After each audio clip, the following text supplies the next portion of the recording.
Hello and welcome everyone. Today we are going to study the poem On His Blindness composed by John Milton. He was a very nice poet and let us know something about his birth and death. He was born on December 9, 1608 in the Brett Street, the city of London, United Kingdom. As a person, he was very smart and very beautiful, and so he was called the Lady of the College for his grace and beauty. His object there was to justify the ways of God to men. He died on November 8, 1674, in the Bunhill Row, that is the name of the place in London, and it is situated in London, United Kingdom.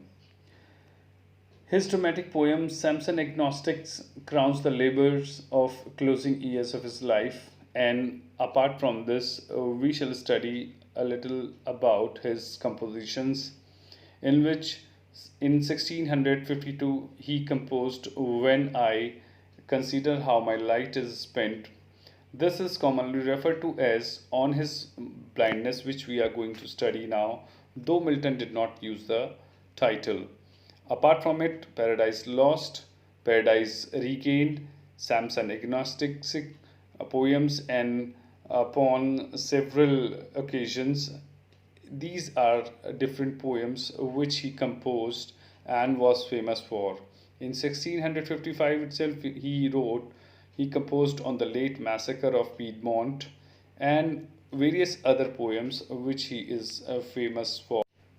Regarding this poem, let us start with it. When I consider how my light is spent, ere half my days in this stark world and white, and that one talent which is dead to hide, lodged with me useless, though my soul more bent. इस poem में शुरुआत करते हुए कवि बोल रहा है, शिकायत कर रहा है, दुख अपना एक्सप्रेस कर रहा है कि उसे बहुत ही दुख लगा, बहुत ही शॉकिंग उसके लिए ये था जब उसने पाया, उसने फील किया, उसने ऑब्जर्व किया कि उसकी लाइफ, उसकी लाइट खत्म हो गई है, उसकी रोशनी चली गई है, उसकी जो थिंकिंग वाली रोशनी है, लाइट है, वो खत्म हो गई है, आंखों की रोशनी खत्म हो चली है। तो उसे बड़ा शॉकिंग, बड़ा ही बहुत ही ज़्यादा उसको दुख महसूस हुआ और ये सोचकर वो बहुत ज़्यादा परेशान है और कहता है when I consider how my light is spent, जब मैं सोचता हूँ कि कैसे मेरी आंखों की रोशनी चली गई तो मुझे बड़ी तकलीफ होती है। एर हाफ माई डेज, मेरी जिंदगी के आधे ही दिन हुए अभी हैं। कैसे जिंदगी के आधे दिन, उन्हें कैसे मालूम है कि जिंदगी के आधे दिन हुए हैं। Milton was around 40 when he was blind. जब मिल्टन ब्लाइंड हुए तो लगभग उनकी 40 के आसपास की उनकी उम्र थी और बिब्लिकल रेफरेंस से ये माना जाता है, क्रिश्चियन से बिलीव करते हैं कि average life according to the Bible is 70 and 40 is almost half of his life और अभी उसे आधी लाइफ और गुजारनी है, तो वो कैसे अपनी आधी लाइफ को गुजारेगा, इस चीज़ को लेकर वो बहुत ज़्यादा परेशान है, बहुत ज़्यादा शॉक्ड है। और he says ere my half my days in this dark world and wide. क्यों वो परेशान है? क्योंकि ये लाइफ, ये दुनिया जो है एक अंधेरी दुनिया है, क्योंकि आंखों की रोशनी चली गई है, इसलिए वो अब इस दुनिया को अंधेरी मानता है। एंड वाइड, फैली हुई है, दूर दूर तक फैली हुई है दुनिया, लेकिन उसके लिए वो अब बिल्कुल अंधेरी हो चुकी है इस लाइफ के इस आधे पड़ाव पर आकर। तो उसे बड़ा शॉकिंग महसूस होता है कि वो कैसे हाफ ऑफ द लाइफ अपनी स्पेंड करेगा, किसके बिना, क्यों। And that one talent, and that one talent, कौन सा एक टैलेंट जिसकी वजह से वो बहुत ज़्यादा दुखी है। उसको ईश्वर ने एक टैलेंट दिया था of writing poems in his praise. वो ईश्वर की तारीफ में राइटिंग्स लिखता है, पोएम्स कंपोज करता है, उसकी तारीफ में डिवोशनल सॉन्ग्स लिखता है, साम्स लिखता है। और अब आंखों की रोशनी जाने पर अब ये टैलेंट उसका बेकार हो गया है, ऐसा वो अज्यूम करता है। And that one talent which is dead to hide, जो मौत पर खत्म होना चाहिए था, मीन्स आदमी के सारे टैलेंट्स कब खत्म हो जाते हैं? जब वो मर जाता है, जब उसका एंड आ जाता है। लेकिन यहाँ पर कवि का जो नेचुरल टैलेंट है, जो ईश्वर ने उसे दिया था लिखने का, कविताओं को लिखने का, प्रेज में ईश्वर की तारीफ में लिखने का जो टैलेंट दिया था, वो उसकी हाफ ऑफ द लाइफ में ही खत्म हो गया। जबकि वो खत्म होना चाहिए था कब? जब उसकी डेथ आती। तो वो उसका talent, and that one talent which is death to hide, जो डेथ उसको कवर करती, खत्म करती, अब वो खत्म हो चला है। Lodged with me useless, lodged me with me useless means अब उसके अंदर वो यूजलेस पड़ा हुआ है।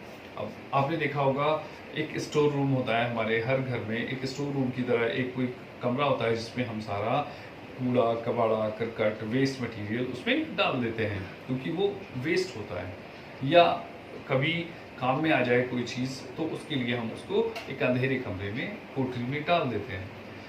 अब लाइफ कंपेयर की है, पोएट ने अपने शरीर को उस अंधेरे डार्क कमरे से जहाँ पर उसका वो टैलेंट यूजलेस पड़ा हुआ है। टैलेंट है उसके अंदर, चीज़ें हैं, स्टोर रूम में चीज़ें होती हैं, कभी कभी ऐसी चीज़ें होती हैं जो बहुत काम में आ जाती हैं, लेकिन वो अंधेरे कमरे में पड़ी हुई हैं। इसी तरीके से पोएट का जो शरीर है वो एक अंधेरी कोठरी की तरह है, डार्क है, जहाँ पर उसका ये टैलेंट यूजलेस पड़ा हुआ है। और दो माई सोल मोर बेंट, मेरी आत्मा पूरी तरह से उसकी तरफ खिंची हुई है, झुकी हुई है। मीन्स कवि हर वक्त चाहता रहता है कि वो ईश्वर की तारीफ में कुछ ना कुछ लिखता रहे, कुछ ना कुछ करता रहे, लेकिन उसकी आंखों की रोशनी जाने की वजह से उसका ये टैलेंट पूरी तरीके से यूजलेस, वेस्ट हो चुका है। To serve therewith my maker and present my true account, कि मैं जब अपने मेकर के पास, गॉड के पास, ईश्वर के पास जब मैं वापस लौटूं तो अपना ट्रू अकाउंट पेश कर सकूं, प्रेजेंट कर सकूं कि हे ईश्वर, तूने मुझे ये टैलेंट दिया था और मैंने तेरे लिए ये सब किया है, इसका मैं जवाब दूंगा कब? डूम्सडे पर, कयामत के दिन, या डे ऑफ जजमेंट पर, जब ईश्वर मुझसे सवाल करेगा, क्वेश्चंस पुट अप करेगा, तो मैं बता देता, मैं जो कुछ मैंने कंपोज किया था, जो कुछ मैंने ईश्वर की तारीफ में लिखा था, मैं उसको ट्रू अकाउंट दिखा देता।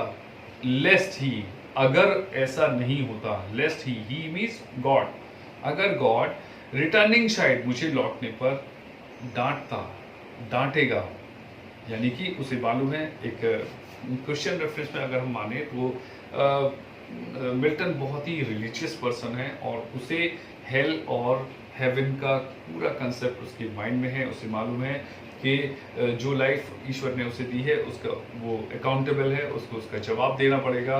जब वो वापस लौटेगा तो डूम्सडे पर या जजमेंट डे पर ईश्वर उससे उसके जो टैलेंट, जो रिस्पॉन्सिबिलिटीज उसको दी थी, उसके बारे में सवाल किया जाएगा और उसको अपना ट्रू अकाउंट पेश करना पड़ेगा, प्रेजेंट करना पड़ेगा।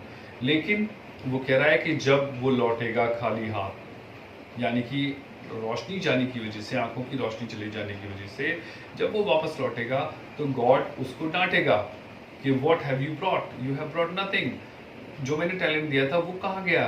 तो doth God exact day labour, exact day labour means कयामत के दिन या जजमेंट डे वाले दिन वो मुझसे पूछेगा जब मैं लौटूंगा, तो मैं क्या कहूँगा? लाइट ए नाइट, मेरी आंखों की रोशनी मुझसे छीन ली तो मैं क्या करता? मेरी आंखों की रोशनी छीन ली तो मैं क्या करता? He is almost complaining, he is almost complaining God for taking his side back. तो चूंकि मेरे पास आंखों की रोशनी नहीं थी तो मैं क्या लिखता? वो बहुत गुस्से में है, कंप्लेनिंग है और ईश्वर के प्रति बहुत ज़्यादा नाराज़गी प्रेजेंट कर रहा है। कह रहा है कि जब मैं लौटूंगा तो मैं ईश्वर से ये सवाल करूंगा। आई फॉन्डली आस्क, मैं फॉन्डली पूछूंगा। जब बहुत ज़्यादा गॉड के करीब होता है कोई भी आदमी, तो वो उसे लगता है कि गॉड उसकी सारी बातों को इसी तरह से मानेगा जैसे कि एक बेटा अपने पिता से नाराज़गी जाहिर करता है किसी अपनी डिमांड के पूरा ना होने पर। तो इसी तरह से जब वो गॉड के पास लौटेगा तो he will fondly ask what he had done to his eyes.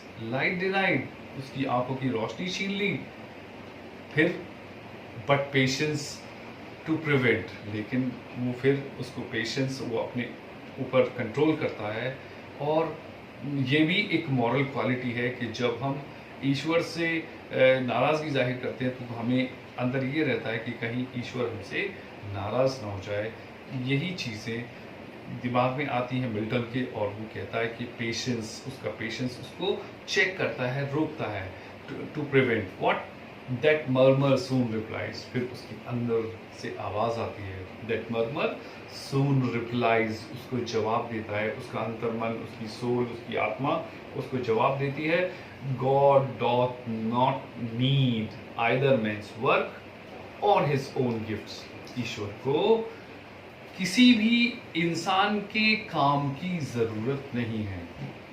ईश्वर को इंसान के कामों की ज़रूरत नहीं है, बल्कि इंसान को गॉड के लिए काम करने की ज़रूरत है. गॉड नहीं चाहता कि उसके लिए वो काम करे, बल्कि जो इंसान है, इंसानों को चाहिए कि वो अपने लिए ईश्वर की तारीफ करें, ईश्वर का काम करें, जिससे कि उन्हें हेल और हेवन का जो कॉन्सेप्ट है उनको क्लियर हो जाए कि अगर वो अच्छा काम करेंगे तो उन्हें हेवन मिलेगा, और अगर वो बुरा काम करेंगे तो उनको हेल मिलेगा या जहन्नुम मिलेगी. तो वो कहता है कि God doth not need, God को ज़रूरत नहीं है उसकी इंसानों के कामों की, बल्कि इंसानों को ज़रूरत है ईश्वर की और हिज ओन गिफ्ट्स. ईश्वर को हम क्या दे सकते हैं? कुछ भी नहीं दे सकते. जो कुछ ईश्वर ने हमें दिया है हम क्या वापस दे सकते हैं उसको? ये सब जो चीज़ें हमें गॉड ने दी हैं वो सब ईश्वर की तरफ से, गॉड की तरफ से हमारे लिए गिफ्ट है. अब हम गॉड को गिफ्ट दे दें ऐसा पॉसिबल नहीं है, क्योंकि ईश्वर को हमारे खुद के दिए हुए तोहफों की वापस लेने की ज़रूरत नहीं है. बियर हिज माइल योग, और वो प्रेरित करता है, आगे बढ़ता है. दे सर्व हिम बेस्ट, दे सर्व हिम बेस्ट. कौन लोग सर्व करते हैं बेस्ट तरीके से? His state is kingly, God की जो स्टेट है वो बहुत किंगली है, किंग की तरह है. और कैसे है? Thousands at his bidding speed, क्योंकि हजारों की तादाद में एंजल्स उसने लगाए हुए हैं जो ज़मीन पर, पूरी कायनात पर, पूरी यूनिवर्स में चप्पे चप्पे पर मौजूद है, और हर वक्त गॉड की प्रेज में, गॉड की तारीफ में, गॉड की इबादत या पूजा में लगे हुए हैं. इसलिए ईश्वर को इंसानों की इबादत की, पूजा की, वर्क की ज़रूरत नहीं है, क्योंकि ऑलरेडी जो फरिश्ते हैं, जो एंजल्स हैं, वो ईश्वर की तारीफ में हर वक्त मौजूद हैं. कहाँ पर? And post over land and ocean without rest, without rest किए हुए वो ज़मीन पर, पानी पर, समुद्र पर, सागर पर, हवाओं में, हर जगह मौजूद हैं, और ईश्वर की तारीफ में वो कंटिन्यूअसली काम कर रहे हैं. इसलिए इंसानों के काम की ईश्वर को ज़रूरत नहीं है, बल्कि इंसान को अपने लिए गॉड के काम करने की ज़रूरत है. और वो कहता है लास्ट में, they also serve who only stand and wait, जो सिर्फ खड़े हुए हैं और वेट कर रहे हैं कि वो ईश्वर के लिए कुछ काम करें, लेकिन वो सक्षम नहीं है, वो केपेबल नहीं है, उनके पास रिसोर्सेज नहीं है, उनके पास ज़रिए नहीं है कि वो दूसरों की मदद कर सकें, ईश्वर का काम कर सकें.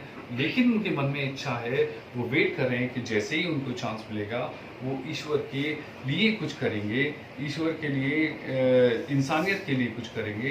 तो ऐसे लोग भी गॉड की उस लिस्ट में मौजूद होते हैं जो काम कर रहे हैं, उसके लिए जो तारीफ कर रहे हैं, जो ईश्वर के लिए काम कर रहे हैं. उन्हीं लोगों में इसका नाम भी शामिल होता है. दे ऑल्सो सर्व, वो भी उन सर्वेंट्स में, गॉड के सर्वेंट्स में लिस्टेड होते हैं जो काम कर रहे होते हैं, ना करते हुए भी, क्योंकि उनके मन में इच्छा है, वो चाहते हैं कि वो कुछ मौका उनको मिले. अगर गॉड उनको कुछ रिसोर्सेज दे तो वो भी ईश्वर के लिए कुछ काम कर सकते हैं, तो वो भी उन्हीं लोगों की लिस्ट में शामिल होते हैं, एडेड होते हैं, जो कुछ होते हुए ईश्वर की सर्विस, ईश्वर की सेवा, इंसानों की सेवा में लगे हुए हैं. तो इस तरीके से कवि अपने आप को रोकता है और कंसोल करता है कि जो कुछ ईश्वर ने किया है वो बेहतर किया है, और जो उसकी रोशनी आंखों की गॉड ने ली है, इसके लिए उसे ईश्वर से सवाल पूछने की ज़रूरत नहीं है, क्योंकि ईश्वर जानता है कब किसको क्या चीज़ देनी है। और इस तरीके से कवि अपने आप को संतुष्ट कर लेता है, अपने आप को मना लेता है कि वो गॉड से जो सवाल करेगा उन चीज़ों से वो अपने आप को पीछे कर लेता है। His patience checks him, stops him of asking such questions from God. और इस तरीके से कवि जॉन मिल्टन अपने ब्लाइंडनेस पर जो क्वेश्चंस अपनी पोएम के थ्रू कर रहा है, उसने खुद ही रीडर्स को जवाब दे दिया है कि हमें वेट करने की ज़रूरत है ईश्वर के कामों के लिए।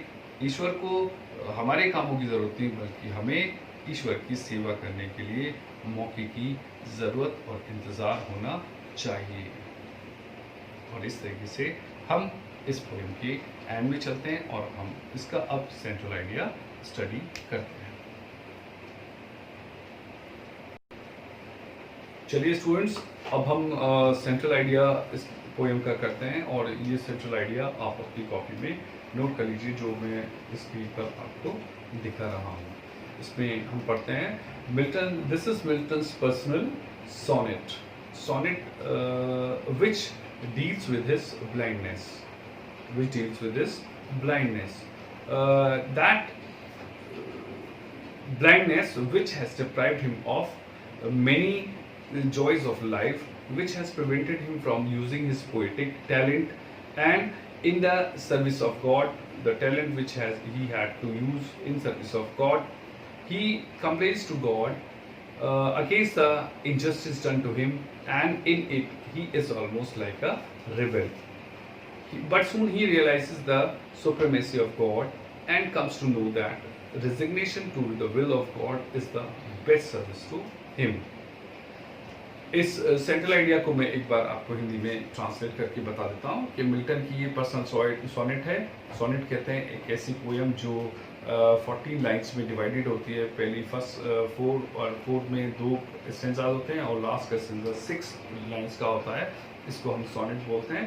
और मिल्टन की ये सोनेट उसकी पर्सनल सोनेट्स में से एक है, अपनी ब्लाइंडनेस के ऊपर, जिसमें उसको लगता है कि उसकी जॉयज़ और उसकी जो खुशियाँ हैं, उसकी लाइट जाने की वजह से, आंखों की रोशनी जाने की वजह से वो सब उससे महरूम रह गया है, उससे दूर हो गया है, और उसका जो पोएटिक टैलेंट है, जो सर्विस ऑफ गॉड में जो वो यूज़ करता है, वो भी बेकार हो गया है। वो कंप्लेन करता है गॉड से कि उसके साथ बहुत अन्याय हुआ है, क्योंकि वो उससे उसकी आंखों की रोशनी ले ली गई है, और वो लगभग एक विद्रोही आवाज़ में गॉड से बात करने की कोशिश कर रहा है। लेकिन जल्दी ही रियलाइजेस, उसे महसूस होता है कि सुप्रीमेसी ऑफ गॉड में उसे ज़्यादा यकीन होता है, और वो जानता है कि ईश्वर की मर्जी को ही एक्सेप्ट कर लेना ही अच्छी ट्रू सर्विस है, बेस्ट सर्विस है उसके लिए। Let us understand the reference to the context. First of all, we will write the first few words and the last few words of the stanza, and then we'll start with the reference. These lines have been taken from the poem On His Blindness, composed by John Milton. Okay, then context: the poet expresses his deep sorrow on his blindness. This will be enough for both the stanzas. Now we'll write the explanation from the central idea itself. The poet Milton deals with his blindness, which deprived him of many joys of life and prevented him from using his poetic talent in the service of God. He complains to God against the injustice done to him, and in it he is almost like a rebel, but soon he realizes the supremacy of God. तो आपने observe किया होगा कि central idea की ही जो words हैं वो मैंने इनको रेफरेंस टू द कॉन्टेक्स्ट के एक्सप्लेनेशन में रख दिया है। डियर स्टूडेंट्स, अगर आपको पोएम समझ में आई हो तो इसको लाइक करें, शेयर करें और चैनल को सब्सक्राइब करना ना भूलें। तो अगली पोएम तक के लिए मैं आपसे लेता हूँ विदा। Good day, good bye.